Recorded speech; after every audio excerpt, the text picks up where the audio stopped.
नमस्कार. लोकसत्ता लाईव्ह चित्रपट समीक्षेमध्ये तुमचं स्वागत. एखाद्या साऊथ चित्रपटावरनं मराठी चित्रपट करताना मूळ कथानकाचा गाभा घेऊन तो आपल्याकडच्या वातावरणामध्ये फिट करणं हे दिग्दर्शकाचं कसब असतं. चिरंजीव हा चित्रपट त्या पद्धतीचा आहे.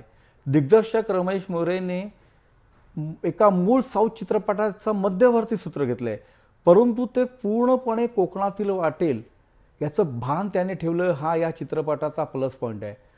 कोकणामध्ये वर्षानुवर्ष काही श्रद्धा अंधश्रद्धांचा पगडा आहे. एखाद्या घरातील व्यक्ती नकळतपणे वेडा ठरवली जाते.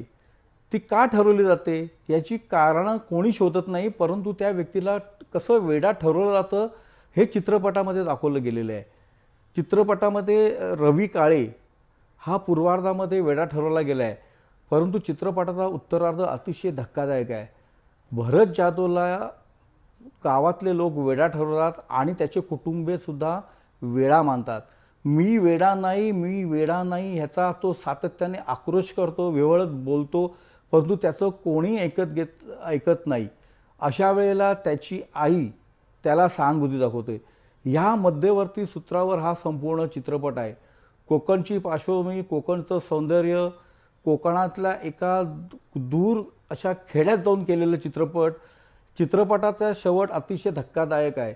ह्या शेवटासाठी तरी हा चित्रपट एक चांगली उंची गाठतो असं म्हणता येईल. चित्रपटामध्ये भरत जाधवने आपल्या नेहमीच्या प्रतिमेपेक्षा वेगळी अशी भूमिका साकारलेली आहे. त्याला गांभीर्याने घ्यावं, त्याचा अभिनय चांगला आहे हे या चित्रपटातून सूचित होतं. भरतच्या आईच्या भूमिकेमध्ये अलका आठले आहेत. इतर भूमिकांमध्ये किशोर कदम आहे, सुहासिनी देशपांडे आहेत, भार्गवी चिरमुले आहेत. एक अवतीभोवतीची जी स्टारकास्ट आहे ती सुद्धा परिणामकारक आहे. एक जो समज असतो, अंधश्रद्धेचा जो पगडा असतो, त्या पगडामुळे कसं समाजाचं नुकसान होतं आणि त्यातून बाहेर पडण्यासाठी आपणच प्रयत्न करायला पाहिजे असं एक संदेश हा चित्रपट आपल्याला जाता देतो. ह्या सगळ्याचा विचार करता ह्या चित्रपटाला 3 स्टार.